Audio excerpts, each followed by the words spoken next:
Good morning. Welcome to Pot Up with Matthews in the morning from the Crime Prevention Security System Studios. Large enough to serve you, small enough to care. It's a Thursday edition of the program. Glad you've joined us.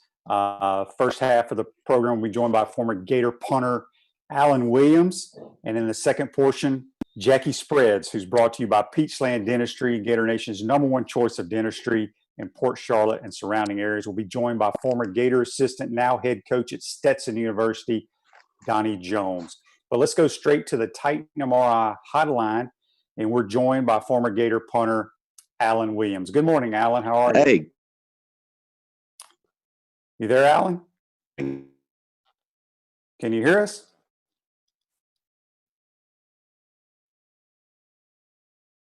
Got some technical. So I've got a unique perspective. Yes. All right. Well, Alan, let's go back to your career first. You grew up in Tennessee. And then later in high school, you and your family, y'all moved to the state of Florida. Florida gives you a scholarship to go punt there. Talk a little bit about, I think you grew up a Tennessee Vol fan, if I'm not mistaken, and then here you go play at the University of Florida. Talk a little bit about your career there. Okay. Yeah, Shane, you've done your homework, that's for sure. I grew up in Knoxville, and actually I was a fan of Tennessee. I was one of these kids that would hang by they had a fence back then, and I'd want the players' sweatbands and all of that stuff, and wanted to play. And my father's a teacher. We moved down to South Florida to Pompano Beach, and so I kind of grew up when Doug Dickey, the same year he moved to Gainesville to become head coach. So I followed Florida quite a bit, and Tennessee didn't recruit me much, and I was upset over that. And then Coach Dickey called me. They recruited me quite a bit. Coach Dickey called me at 10 o'clock one night and said, "Alan, we got a scholarship here for you. We'd like to offer you a scholarship." And I was overwhelmed because I felt like I was playing at that time for Tennessee South. All of the coaches and everybody moved down there. And I just don't regret that. I don't remember a lot of the scores, but I remember instances and situations and just things that had taught me in life and business and family and all kinds of things, as you well know.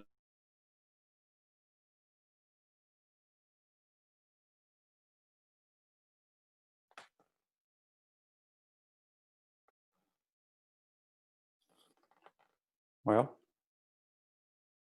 you there, Al?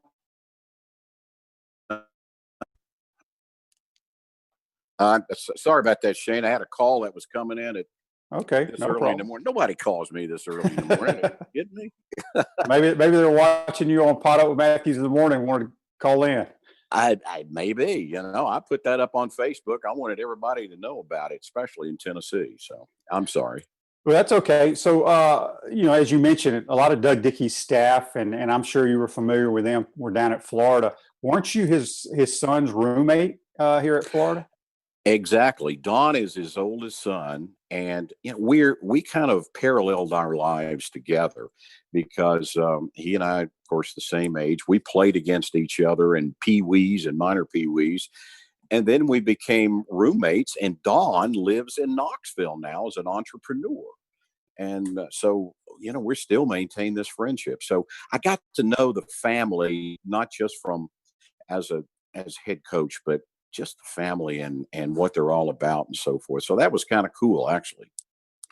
Well, let's talk about, obviously, being a punter, there's a lot of pressure on specialists. People don't realize that. But when you look back at your Gator career, was there one game that was one that stood out to you as a punter? I know sometimes punters can hit these 60-yarders that flip the field position, or you can, have a high hanger that they down inside the 5-yard line. So it's kind of hard to be in the limelight, I guess, as a punter. But are there any games that stand out to you as a Gator? Yeah, I think there was one of them, Shane.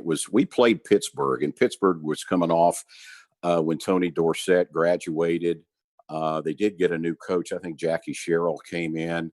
And, we were feeding off of how good Pittsburgh was. So they came to Gainesville, and we were behind, and I don't know, it's just one of those things. Punting is like a golf swing.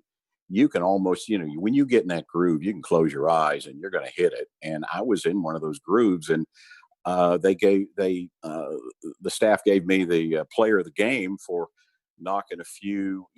We did the coffin corners back then. And Mhm. so there was a few that went out way back, like a 1 or 2 yard line, and I obviously very proud of that. But I wanted to let you know something. I was recruited as a wing back Oh, then, as a running back slash receiver, and so most of my career was made up of the scout team, and I'm going up against all American linebackers like Glenn Cameron, Ralph Ortega, Sammy Green. And I felt like if I was going to get in the game, I could have run against anybody because practicing against those guys, you know what scout teams are. You oh, run it once, you're going to have to do it again, and you're a sitting duck. So, I mean, I'm loaded with pads, I'm loaded with a neck roll. I got pads all over me. And it so happened that the punter graduated, and there was one guy in line, but he just wasn't doing well. And I asked, "Can I compete against the punter?" And so I became the punter for my last 2 years. So that's and I still maintain the same pads because I was going to prove to somebody that after I punted, I wasn't going to run the sidelines. I was going to jump right into it. well, being athletic, as you just mentioned, and I wasn't aware of that, did they call a lot of fake punts for you in your career? No, no, they didn't. There was not one fake punt, and I was ready for it. But you know, I just just hung in there, and we didn't do a lot of the fake field goals. We didn't do fake punts. We're pretty conservative on the special teams back then. But You sh- we had some great guys that I can take. You can say Alan takes credit for this or an average or that, hanging in there in the top 10 for 40 years. But we had two guys on the ends. One of them, Willie Wilder, was the world indoor 60-yard dash champion on one side, and a guy named David Wright on the other. Those guys could fly down the field. And so that kind of saves you there. If somebody's going to run one back, they're going to get down there. So you should have done what my punter Shane Edge back in the day under Coach Spurrier. He was pretty athletic too, but he'd just take off running sometimes and do his own fake punts. That's probably what you should have done back then. yeah, and that one time that I don't do it, I'm when you screw up, Shane, Oh yeah. you kind of go to the point on the bench where no coaches are there, so they don't scream at you. So that's where I'd be ending up. I'd be looking over there first to find out where the coaches are, and that's where I'm not going to be. We're speaking with former Gator punter Alan Williams on the Titan MR hotline. He's now a news anchor up in Knoxville, Tennessee. Let's go back to that 77 Gators team. I'll go 6-4-1, but you have the most players drafted that the University of Florida's had off of one team, had 10 players. Talk about, you were drafted by the Jets. Talk about some of the other guys that were in that draft. Well, the top guy of all was Wes Chandler. Wes was a receiver back then, All American receiver. And I'm trying to think where he was drafted by. I remember more than anything, he was with the Saints, and I think he ended up with the Chargers.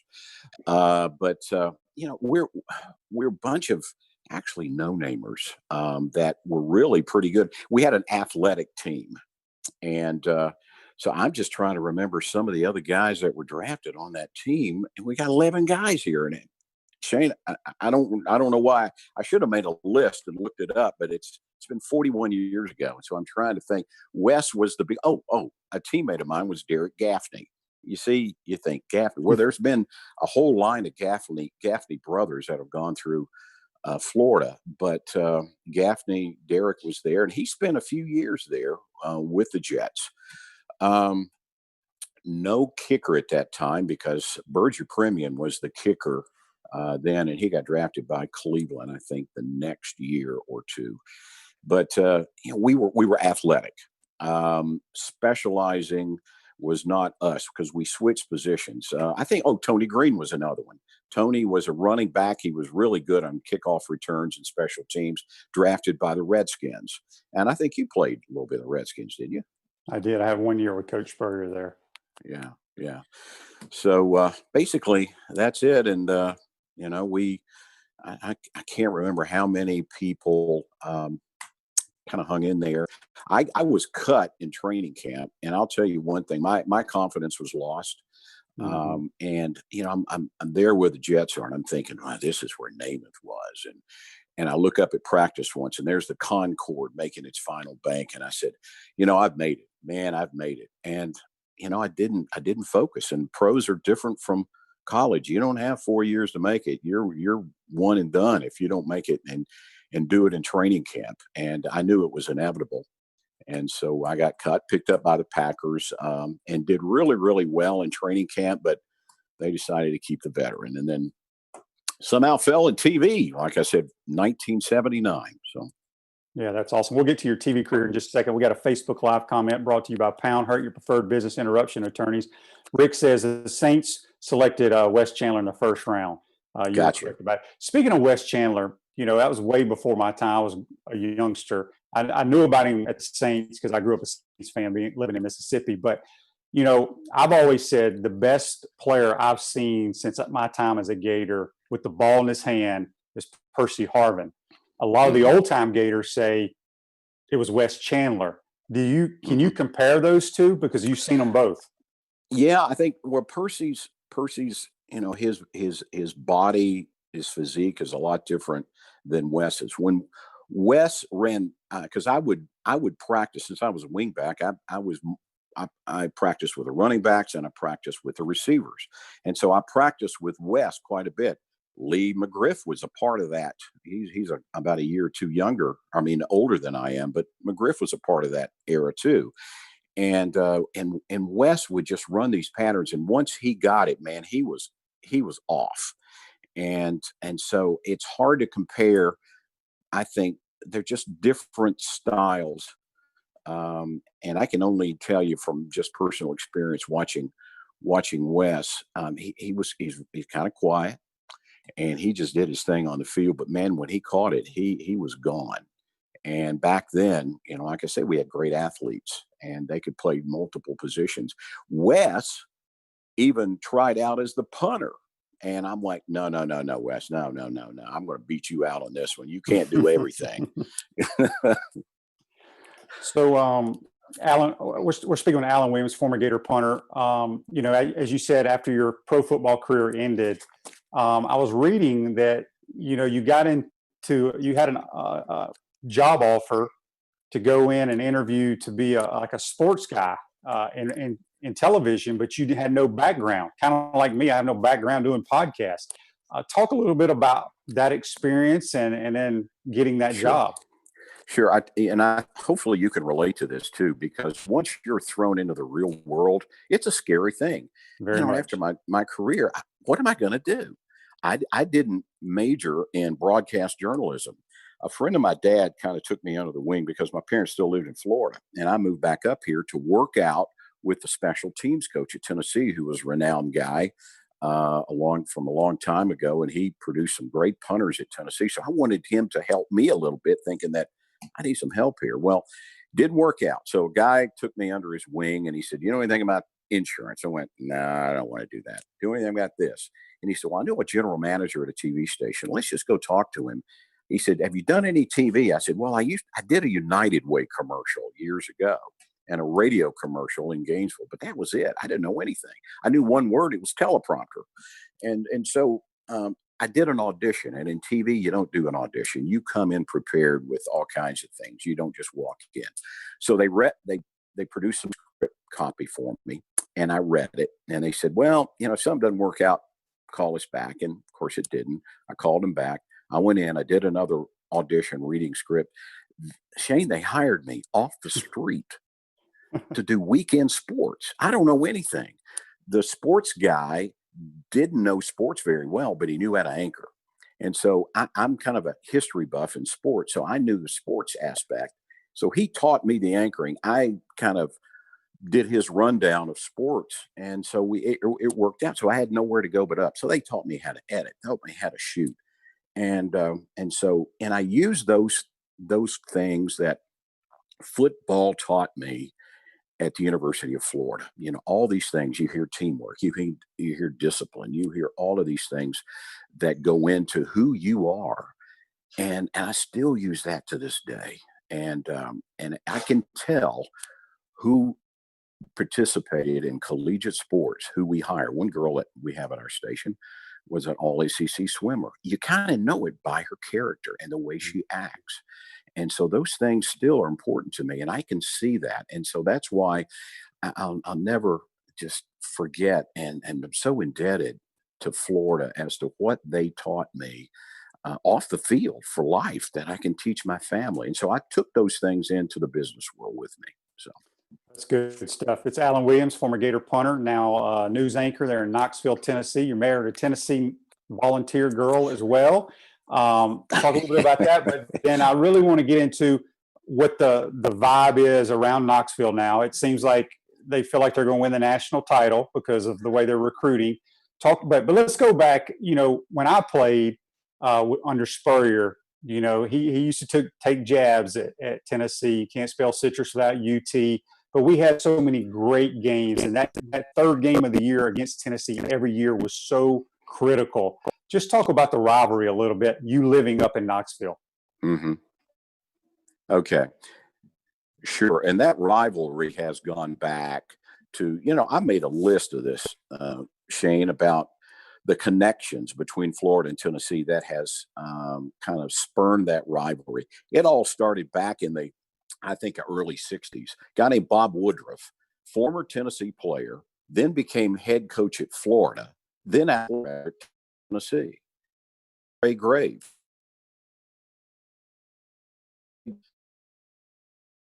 athletic director. Doug Dickey, Florida quarterback, head coach at Tennessee, then head coach, then athletic director at Tennessee. Ron Zook, former assistant at Tennessee under Coach Majors, then head coach at Florida. Basketball, Tommy Bartlett played at Tennessee, later head coach, on and on and on. And then you got former Tennessee president Joe DiPietro, who was the dean of Florida's College of Veterinary Medicine, and the chancellor, Jimmy Cheek, who spent 34 years at Florida. Oh my gosh, you know, all these things get into there. And then Spurrier, who grew up in Johnson City, Tennessee.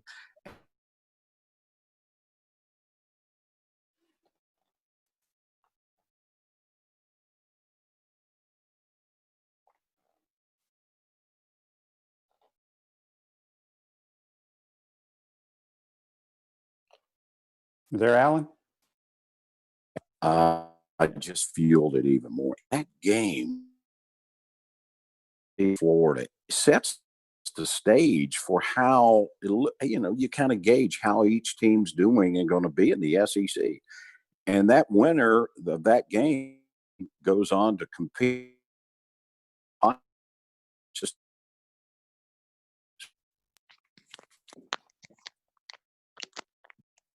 oh. You there, Alan? Got some technical. Did you lose me again? Yeah, there you are. We got you back. Dadgummit. Technology these days. So I don't know where you lost me on that, Shane. It's okay. Yeah, you were kind of in and out. It's all good. We got a few more seconds here with you. Just talk about your thoughts of Jeremy Pruitt. You know, he had a rough start last year, but it seems like they're somehow during this virtual recruiting, they're getting a ton of top athletes. Your thoughts on Pruitt? Yeah, they've got, I think they've engaged as second in the country in commitments for next year. But you know what commitments are. Nowadays, they change with the wind. And that's good for them right now. But, you know, the key is when they sign on the bottom line and see where they end up when signing day comes around. So, yeah, he's done a great job recruiting. He's just a blue-collar guy. But, you know, this is my own opinion on this. I really think if he's successful at Tennessee, he's going to move to Alabama. That guy, his perspective being on the staff at Alabama, he's from Alabama.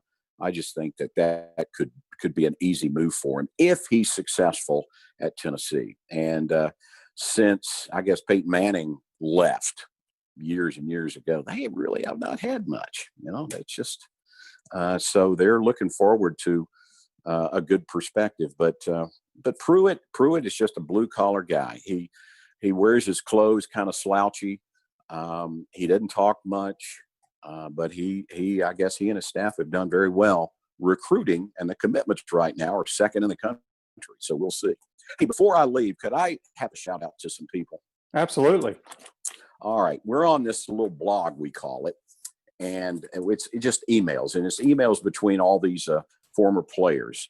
And a shout out to the Hugo brothers. Bob was on your show, quarterback, a few years ago, and he was on your show, I know. And then former kicker Jim Gainey, Matt Morrill, who is his dad was Earl Morrill, Wally Smover, who's a lineman, and former Gator kicker David Posey is on this. But one I wanted to acknowledge, and you know him, Shane. He was with you, Bill Pizza Feinberg.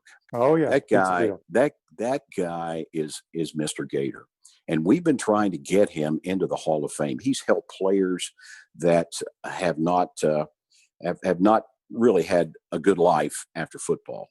He does so much for them, and so we're trying to pursue that if that's possible, whenever that happens. So these guys, we're all talking about, your show. We're talking about all kinds of things that are Gators, and we're still trying to stay up to date with everything. So there you go. But it's been such a privilege to talk to you. Well, I appreciate you joining us, talk a little Tennessee football, talk about your career. We'll be tuning in to your news station up there in Knoxville. Alan, have a great day, and we appreciate you joining the program. Well, Shane, it's been my pleasure. Sorry about the technical things, but maybe we'll connect when I get down to Gainesville. Sounds great. That's Alan Williams, former Gator punter. Now our play of the day, or This Day in Sports, is brought to you by The Best Restoration. Do you have COVID-19 concerns? Do what everyone is doing and hire The Best Restoration to fully sanitize and sterilize your home or office. Visit their offices this week for a free bottle of hand sanitizer when you mention the code Shane. Call them 352-234-8994. This Day in Sports, back in 1951, after going 0 for 12, Willie Mays connects on his first major league home run. We're going to take our first time out of the program. When we come back, Jackie Spreads, brought to you by Peachland Dentistry, is going to be joined by former Gator basketball assistant Donnie Jones, who's now the head basketball coach at Stetson University. You're watching and listening to Pot Up with Matthews in the Morning from the Crime Prevention Security System Studios. We'll be right back. Time out! Time out! Hey! Time out! Time out! Time out! There we go. Good. We want to take this moment to thank all our sponsors who keep the show going and pay the bills.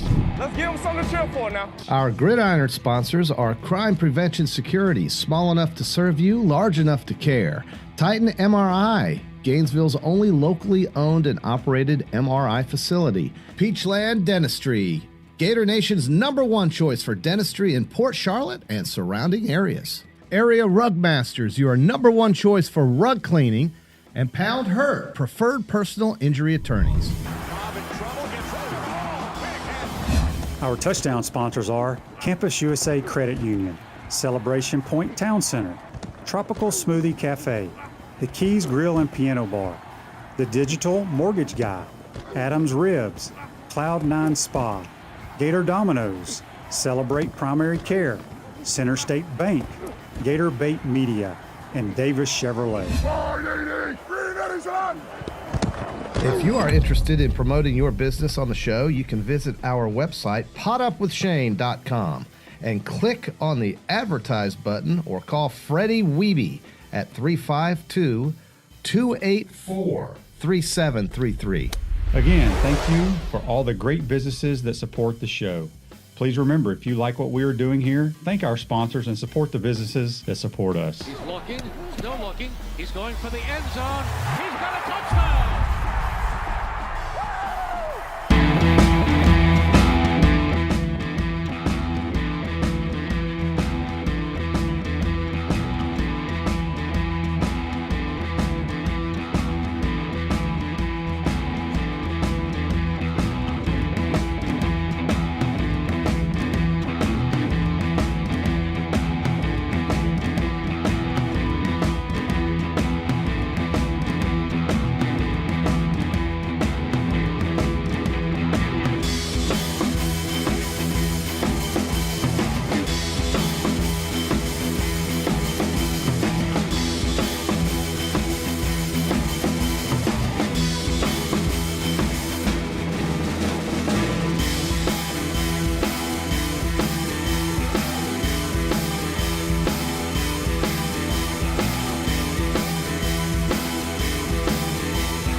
morning, everybody. Welcome back to the Pod Up Show with Matthews in the Morning. I am your host for the second half of this Thursday edition, Jackie Spreads. And joining me today is a very special guest, a Florida basketball legend, coach of the two championship teams in 06 and 07, and has had a very extensive career. We're going to dive into that today. I'm very excited.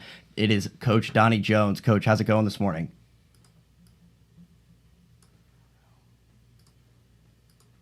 That is fantastic to hear, Coach. I wanted to start with your first coaching job, which was at your alma mater at Pikeville University in Kentucky.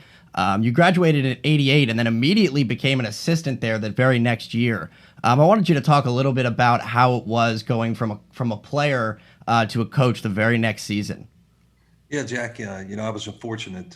Once I finished up there, my college coach, we had an opening there. So I became an admissions counselor during the day and assistant basketball coach by night, which was pretty cool. When you got those small college jobs, you got to be able to be resourceful in several ways. But always going through that transition, I'd kind of been the team captain there the last couple of years and had a really good relationship with the players on the team. And being the guy that was always kind of the good guy on the staff there, I guess, as an assistant coach. The transition to be a coach is always tough at first, but a great experience for me there to start my career. Yeah, and how is it like going from being a teammate with someone to being their coach? You talked a little bit about being the good guy on the staff. Were you kind of the player's coach where you'd these guys would come to you for help, and how do I handle this situation with a different coach, or what am I doing in practice that'll get me more minutes? Because you know their game better than anybody else. I always say teammates know their own teammates' game better than anybody else because they see it every day. Yeah, absolutely. And it's a great question. I mean, anytime you're in that position, I think one, you got to demand respect. And obviously, you not only demand it, but you've earned it in a different way. And I think trust is a key factor, with those scenarios. And so I had earned trust. So with that, those guys trusted I was always trying to help them and tell them the truth, even though maybe they didn't like it sometimes. I didn't try to be their boss. That really wasn't my job to do that. But it was to hold them accountable and really just help them become as good as they could be. Yeah, and after Pikeville, you went to Marshall. You're from West Virginia. I'm sure Marshall holds a dear place in your heart now, as you were the head coach there at a later date. In 1990, you went to Marshall until '96, and then joined Billy D at Florida.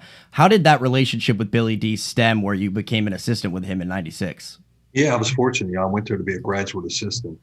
Just wanted to get in Division I, and so I jumped in, got my master's there from '90 to '92, and then I got moved up into a full-time spot with the previous coach, a guy named Dwight Freeman. Gave me my first shot there, and obviously there was a coaching change after a couple of years being on the staff, and so I was kind of in limbo. And Billy got the job there in '96, and I was fortunate, hung around, worked with him for about 6 weeks there before he made a decision. And he hired Anthony Grant and John Pelfrey, and I was trying to figure out what was going to happen with me. And I remember matter of fact, Florida was playing in the Final Four in Charlotte. I was getting ready to go down there and take my resumes and try to get a job. And Billy pulled me in and told me he was going to keep me. So that's when our relationship really began, and obviously spent some great time together. Yeah, that's great. I mean, you guys spent so long there from '96 to '07, and you really did leave on a high note there, the highest note in college basketball. How special did you know that tenure was going to be when you had a staff like yourself, Coach Donovan, Grant, and Pelfrey, who are all obviously still coaching and very successful? Yeah, incredible guys. I never felt like I went to work one day, Jack. We had great chemistry. Our families grew up together, as you know, and being around us during those times as well. And we had birthday parties together. We vacationed together. We were similar in age. We worked. Nobody cared who got the credit. We just really, every day, Billy was so easy to work with. He never felt like he was working for him because he was always working beside you. But just knew we had great chemistry within our group, and that carries over. As I know, being a head coach now and my years in doing it, I know the importance of your staff and the chemistry that you need to have with that. Right, and I have said on this program before that staff being on the same page is just as important, if not more important, than the players being on the same page. So it is something to be said about having the same coaches there for a long tenure. And you've had a ton of turnover in your career here more recently, but I want to talk about UCF a little bit. Your tenure there was about 6 or 7 years. You started in the Conference USA. coming from Marshall, who was also in the Conference USA. How was it kind of turning over from one team to a different team in the same conference? Yeah, it was really a hard decision. It was really, took a lot of criticism, obviously leaving Marshall and going to UCF in the same conference. But, I knew the bigger picture at the time that UCF was going to be transitioned into the Big East. And when I took that job, I knew in 2 years it was going to be a Big East job, or I wouldn't have transitioned into it. So we did go to the Big East for about 8 months, and then that broke up, obviously, and ended up being the American Conference. So at the time, tough decision, had a lot of love and still do for Marshall. Great opportunity. My wife's from there and obviously grew up there being a Marshall fan and still am a Marshall fan. And so leaving was hard, and obviously having to go back there and play was not a good feeling with all those kids we had recruited. Yeah, and it's tough, but it is a business at the end of the day, and the bigger picture is that you did have a greater opportunity at UCF. How did that transition go from the Conference USA to the American Athletic? Was it a noticeable rise in competition? Was it kind of hard for the players to transition from one conference to another, seeing different players? Yeah, it was a transition. Obviously, we'd take over a program that had struggled a little bit, and we were trying to turn it back into a winner in Conference USA. That first year, we won 20 plus games. Second year, 20 plus games. Third year, 20 plus games again, and we were making that transition the following year into the conference. And that was a year I really felt the best the Americans been. We had 5 teams in the top 25. UConn wins the national championship that year. And then, I take that back. Louisville won it that year. And then the following year, UConn wins it. So we had 2 national champions in our league in my first 2 years there. And we were rebuilding. We had to get a next level talent. So we started young, tried to add some guys that we felt would be good for not just 1 year, but be good for 3, 4, and build a program in what we were trying to do. And we did do that. Obviously, I didn't get to finish it during my time there at the end with some of those young kids, but obviously they played very well. Here you've seen this past year against Duke and a lot of those teams that they played against the previous year. Right, and UCF had no business losing that game to Duke in last year's tournament. But I wanted to talk a little bit about the endurance of the tenure at UCF, because you talk about putting together a program. It seems like small schools these days don't have the camaraderie at all times. It seems like at UCF, when you were winning 20 plus games every year, you had from top to bottom, freshman to senior, everybody on the same page. And the seniors knew to tell the freshmen, this is going to be a program you have to stick through it. And that's why in the end, they're able to be so successful. So how is it trying to get all those guys on the same page and convincing freshmen that you're building a program and that you're going to be here playing for a long time? Yeah, well, a lot of people do a lot of different ways, Jack. I think, one thing I learned in those early years with Billy, I know when we were at Florida, I think we had 1 junior college player in my 11 years and no transfers.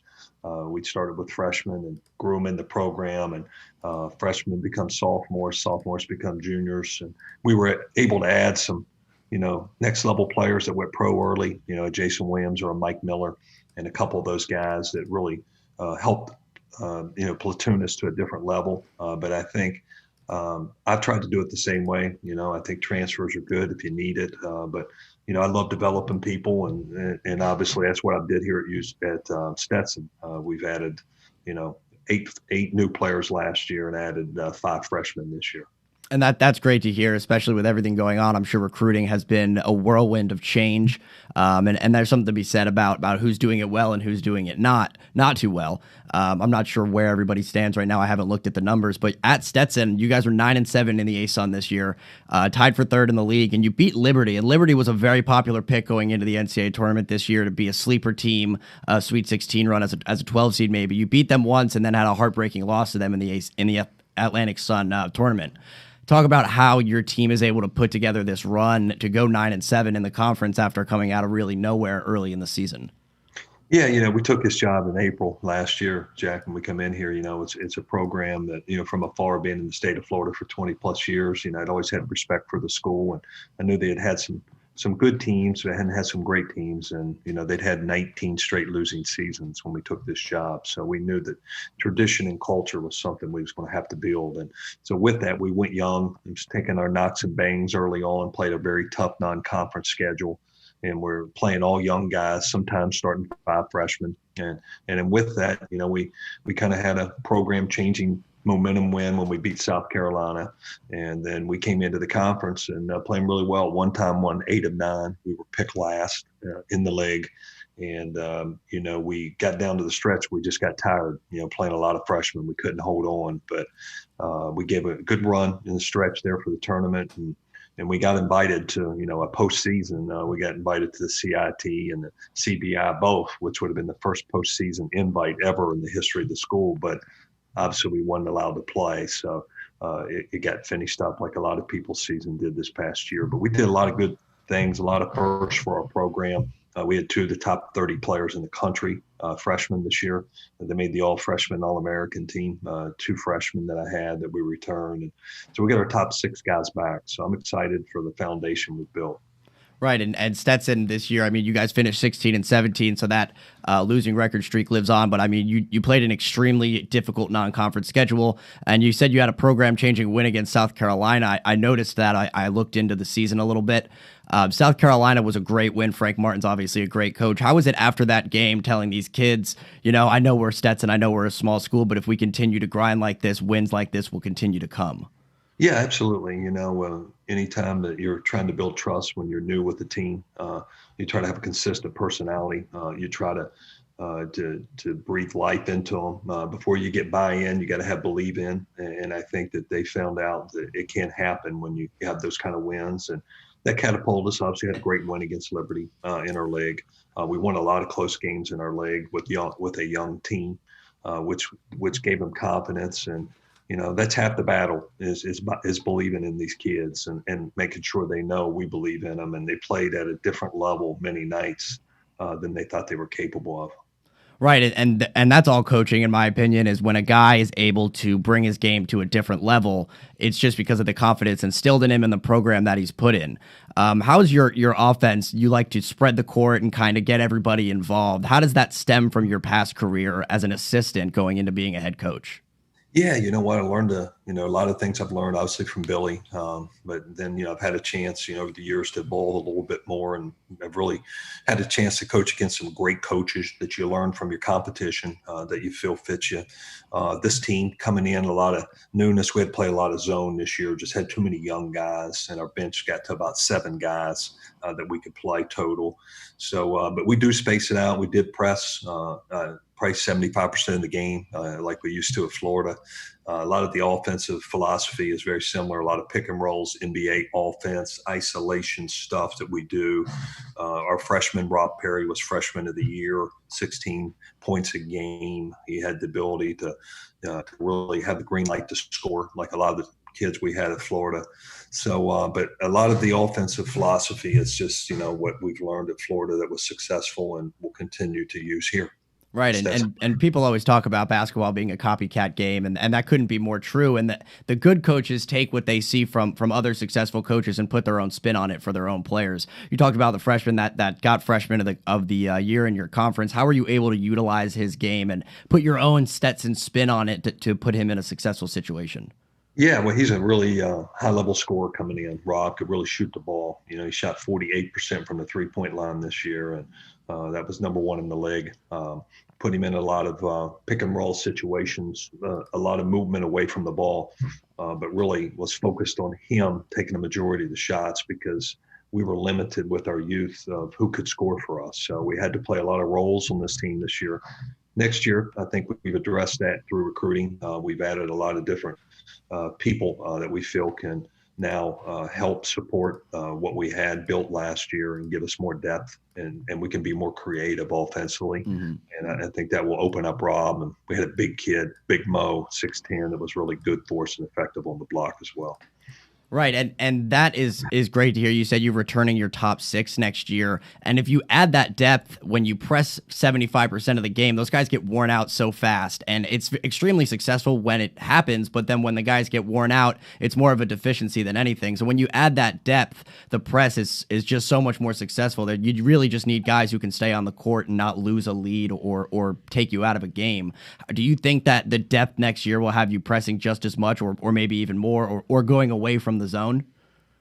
Yeah, I think we'll mix it. I think whatever it requires, we will press, and I think we can be more effective. And I think we can wear down people more than wearing down ourselves some nights.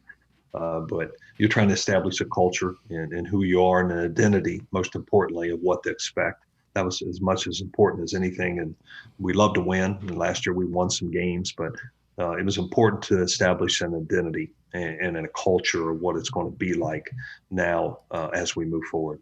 Right, and I'm excited for the Stetson basketball next year. Although those mid-major tournaments that happen a few weeks earlier than the major tournaments are extremely fun to me. You get to look at what these guys have built all year. You get to look at the team that's going to be in the tournament and make a judge for your own prediction and how successful they're going to be. So we definitely look forward to the Stetson Hatters next season, and obviously basketball next season. We all miss it. I wanted to pivot here and talk about your 1 year in the NBA as a scout for the Clippers. Just how was that experience? I've never gotten to pick the brain of a scout. What was that day-to-day job like? Yeah, it was really cool. I learned so much, and obviously was with a great organization, Doc Rivers and Lawrence Franks, president. A former coach as well, which is pretty cool. He understands the coaching side. So I really enjoyed it. I got to see a lot of some of the best players in the world.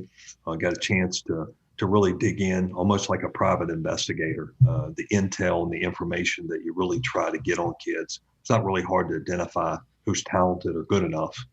It's really the other things, the little things that they don't think it matters, and how we really went out and put together the information, how we shared it, how we focused on those things for draft day, how we identified in building the team and the characteristics that the head coach and the organization was looking for. A lot of two-way players. Obviously, if you look at the Clippers, they had a team full of all two-way players.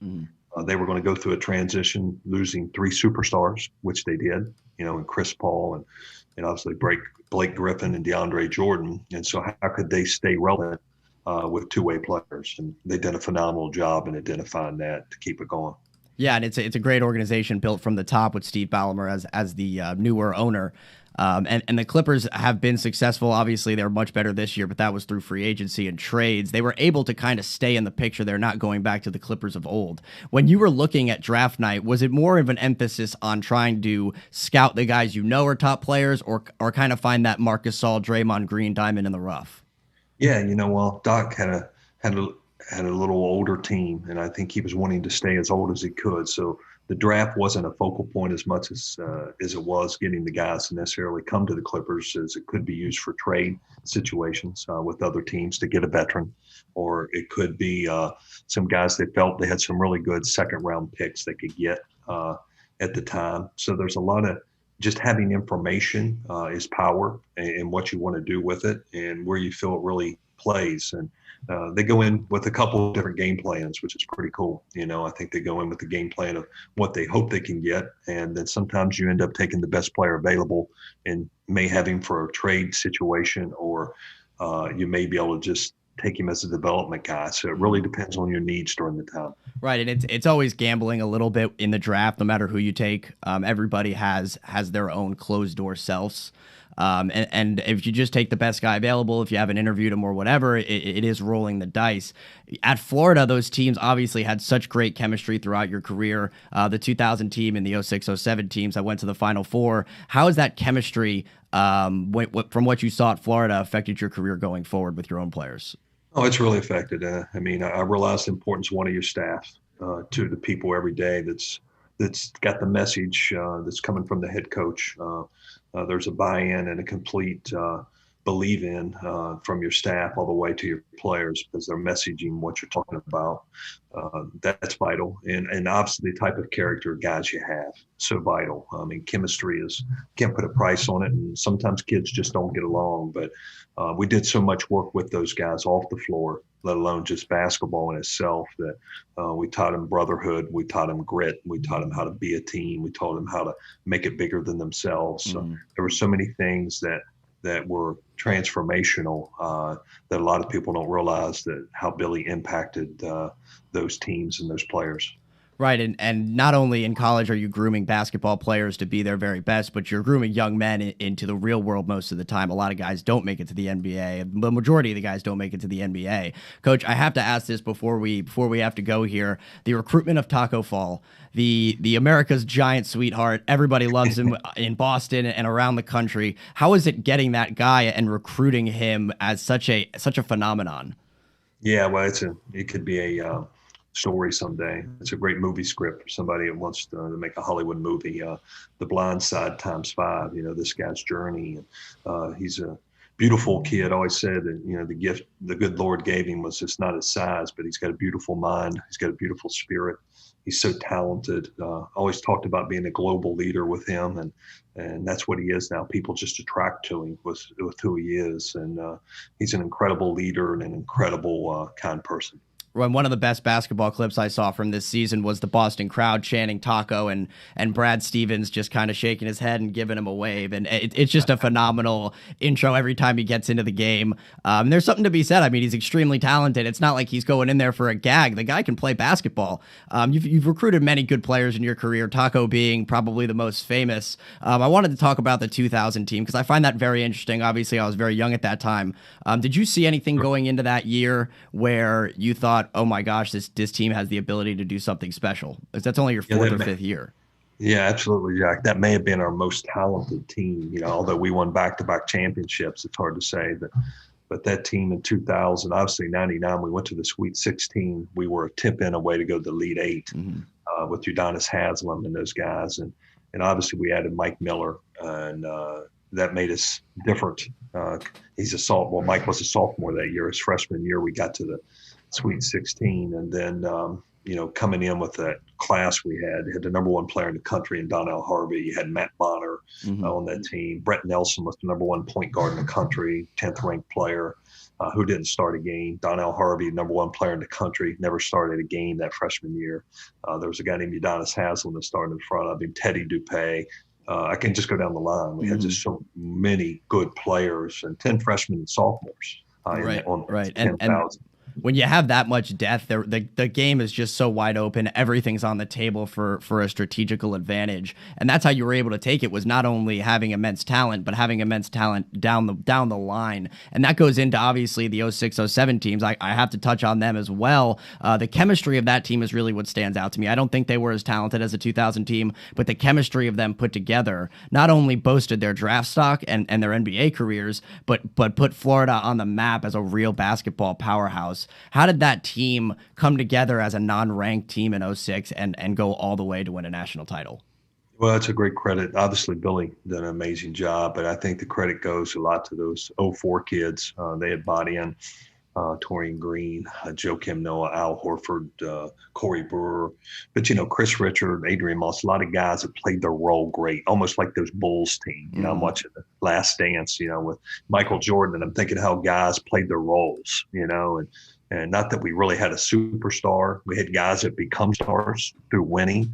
But what made those guys unique, Jack, was those guys really didn't care who got the credit. They truly loved each other. We were truly the best team, not the most talented team. You hear people talk about that all the time. You got to have talent to win. You do, but we were truly the best team that would play together. Lee Humphrey, he just made shots. He couldn't do a lot of other things very well, but he could make shots, and everybody knew who they were and played their role to an exceptional level. And it was just some great chemistry and moments. Right, and you have to shout out Chris Richard and Adrian Moss. They're kind of lost in history. Chris Richard is the field goal percentage god. He led the NCAA for I don't even know how long, and that team just came together at the perfect time all season long. And there's something to be said about losing when you're on top. Florida lost to Florida State that year. I think they had a tough loss at South Carolina in the 06 season. But I always say you have to get a loss out of your way if you really want to make a title run. Are those losses kind of humbling and everybody's coming together saying it's just one game, or when that team lost because it was so rare, was it kind of a more catastrophic event? Yeah, in 2006, we weren't picked to do a whole lot. That's what's amazing. We weren't even ranked, and we were picked down at the bottom in the East, and we didn't even win the regular season. We went 10-6 in conference play, and so we got hot when we got to the SEC tournament. It's just like we started off great. We had some bumps in league play. And then we gathered. That's what made those guys unique. They didn't tuck their heads. They got stronger through defeat, and they got more focused, and they came together more. And that's just when you've seen those guys say, hey, we can do this. We belong. And the power of belief and buying in to what we were coaching them with was incredible. Right. And Coach Donovan's teams historically have had such great balance. You look at his team even this year in Oklahoma City, he had nobody averaging in the 20s. And that team, again, you said everybody knew their role, and it was somebody's night on a different night, and anybody can lead the team. How pleasurable is it watching that kind of basketball, knowing that you have a hand in that, and it's just basketball at its purest? It's incredible. And, I don't think, Billy got a lot of credit like he deserved until those championship years. He's been an incredible teacher and an incredible chemistry builder of people. And it was great to see the buy-in and that come to such a high level. Right, and I have to pivot that, or I'd like to pivot that into your head coaching career. We talk a lot about chemistry. I think that's the number one most important thing in college basketball, especially at a smaller school. When you talk about balance on a team, obviously you have your best players. Is it more difficult to have balance at a smaller school when maybe the talent pool isn't as deep? It is early. I think you got to do what you got to do to win right off. I think that balance is. As you add depth, as we're starting to, you start getting buy-in in a different way. But it's important how you're coaching it and what you're teaching and what your message is with it. And that's what we're continuing to build here right now. But when you're at a program where probably two of your players are going to be a majority of your success in a scoring standpoint, until you can add some depth, I think you got to be able to figure out ways to win. Right. And in your extensive career, you've been a scout and a coach in college, and a head coach in college, as well as an assistant. Talk about how an NBA guy, when you see in college, what makes the intangibles and the talent level of an NBA guy different than those who are just outstanding in college? Yeah, you know what? Those guys are really great at their role. It's 85% of guys that play in the NBA are role players. 15% are the stars. So you got to be able to be great at something. I had a Sam Whiteside at Marshall. The Sam Whiteside was a kid unknown, and it was become a superstar for me, and obviously had great success. Shot blocker, scorer. 25 million a year. He's making it Miami. Now he get traded to Portland, but he had a gift to block shots and rebound balls. So that made him an instant potential, pro. And so with that, I just think guys got to realize how hard it is. I've had some different guys, Landry Shamet, here at Obi Toppin. I coached at Dayton with Anthony Grant, Player of the Year. He's got a skill set with his athleticism and his ability to, be like Amari Stoudemire. It separates him. So it's more than just talent. You got to have talent. It's the price of admission, but it's really mindset and what can you bring to a team to impact. Right. And you mentioned Obi Toppin, and that Amari Stoudemire comparison is spot on. And the thing with Amari Stoudemire was when he finally got out of Phoenix and went to New York, he finally understood the game from a mental standpoint, and that's when his knees started to go. And I think that had he had that ability to have that basketball IQ earlier in his career in Phoenix, things would have went much differently for them and himself. And there's something to be said about that. I think Obi Toppin has the basketball IQ already. What do you think his ceiling is as an NBA player? I think his ceiling's through the roof. Coaching him that year, he's a humble kid. He reminds me of those Florida kids we coached with Brewer and Noah and Horford and those guys. He's got that same charisma. He's humble. He loves to play. He's light on his feet. He's got a gift. He's thankful. He come in with no prestige. He become who he is through the system. He loves his teammates. He loves winning.